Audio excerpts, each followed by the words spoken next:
बड़ी पुरानी कहावत है, कहते हैं 100 सुनार की तो एक लोहार की, और ऐसा ही कुछ भारत कर रहा है। क्या चाइना के ताबूत में आखिरी कील ठोक रहा है भारत? अरबों डॉलर का ऐलान कर दिया। चाइना तो पैकेज दे देकर परेशान हो रहा था, पर भारत ने उसकी टूटी फूटी अर्थव्यवस्था पर एक बड़ी चोट करी है। जानेंगे क्या है मामला।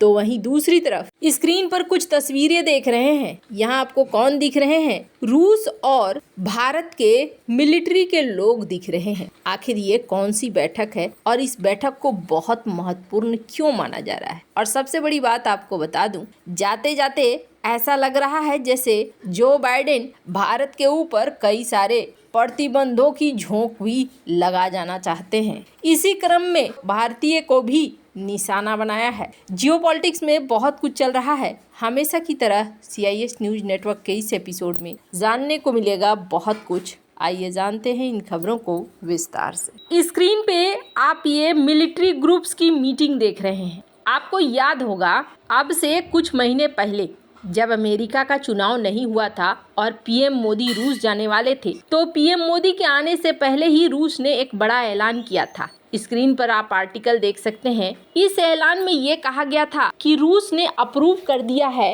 लॉजिस्टिक एग्रीमेंट भारत के साथ साइन करने को।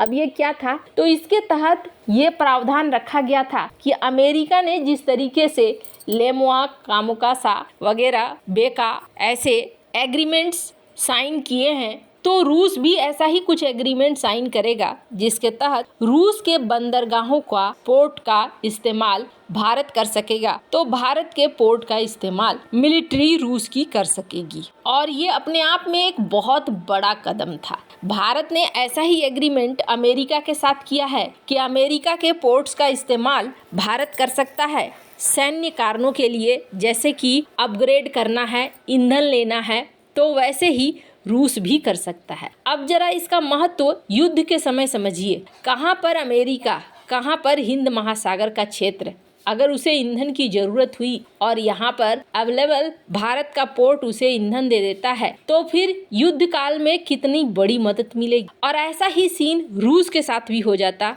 कि रूस भी इस तरीके के एग्रीमेंट साइन कर लेता, तो उसके युद्ध पोत भी आराम से उतर सकते थे। कहा तो जाता है कि इस एग्रीमेंट में 2-4 कदम और भी बढ़कर रूस और भारत के बीच में एग्रीमेंट ये भी होने वाला था कि इसमें सैनिकों की तैनाती भी एक लिमिटेड संख्या में किया जा सकता था। हालांकि ये एग्रीमेंट तब साइन नहीं हुआ, और तब इसलिए साइन नहीं हुआ क्योंकि भारत नहीं चाहता था जो एक बैलेंस बना हुआ है अमेरिका के साथ, वो बैलेंस टूट जाए। तो क्या अब साइन हो गया है? नहीं, अभी भी ये साइन नहीं हुआ है, लेकिन डोनाल्ड ट्रंप के आने का इफेक्ट दिख रहा है। ये जो आप देख रहे हैं, ये 22वां मीटिंग है भारत और रूस के working group military technical cooperation और डिफेंस इंडस्ट्री के बीच में। अब ये ग्रुप यहाँ पर क्यों मिल रहे हैं? ये ग्रुप यहाँ पर मिल रहे हैं कि हम स्पेयर पार्ट्स, यानी कि जो कंपोनेंट्स होते हैं वेपन्स के,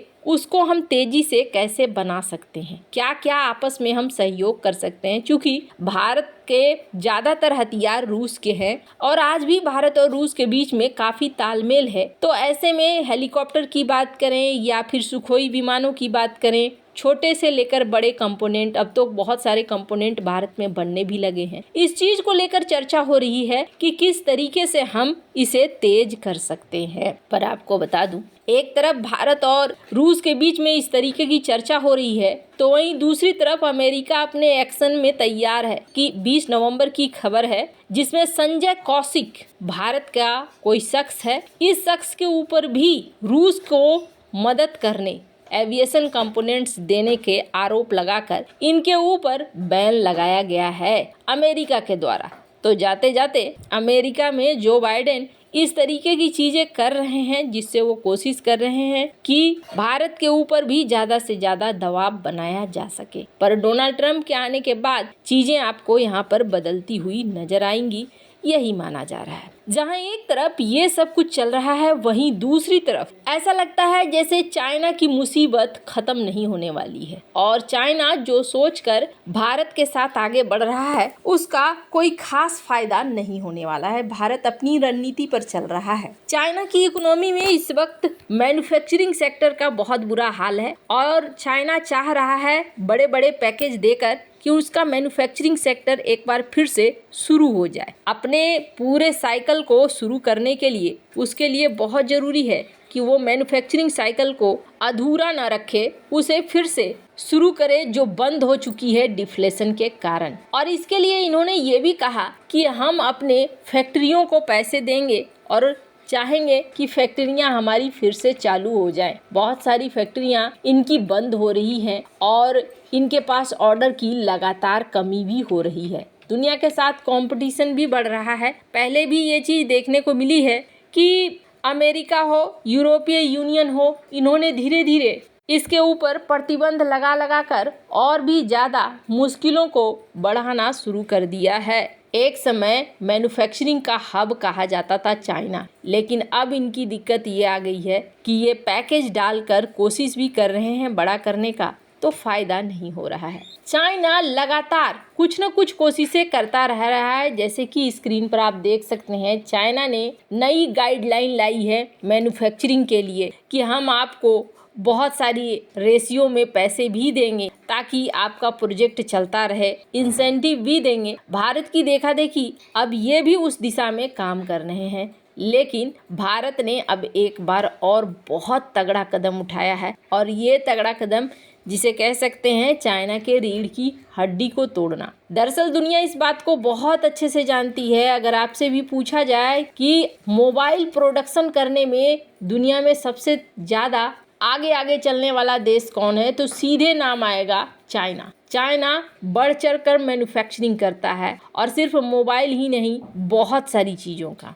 और ये एक बड़ा प्लेयर पहले से है। लेकिन अब सीन यहाँ पर बदलता जा रहा है। पहले तो भारत ने कई सारे ब्रांड्स को यहाँ बुलाया, अब उसके बाद भारत ने अब मोबाइल के बाद लैपटॉप और इलेक्ट्रॉनिक्स पर पूरा ध्यान केंद्रित कर दिया है। स्क्रीन पर आर्टिकल देख सकते हैं, भारत 4 से 5 बिलियन डॉलर लगाने जा रहा है और ये एक इंसेंटिव प्रोग्राम होगा, जिस प्रोग्राम के तहत कंपनियों को ये कहा जा रहा है कि आप इलेक्ट्रॉनिक्स आइटम बनाइए, आप कंपोनेंट्स बनाइए और यहाँ इस दौड़ में आगे बढ़िए। आपको बता दूं, मोबाइल सेक्टर तो चाइना से धीरे धीरे भारत ने छीन ही लिया है। अब तो कुछ ऐसे भी हैं चाइना के brands, Oppo, Vivo, Xiaomi, Realme, अब ये भारत में ही अपना फ़ोन बनाने की कोशिश कर रहे हैं और वो भी भारत के नियमों के तहत। तो ऐसे में अब जो ये भारत ने अरबों डॉलर झोंकने का प्लान बना लिया है, ये बोलिए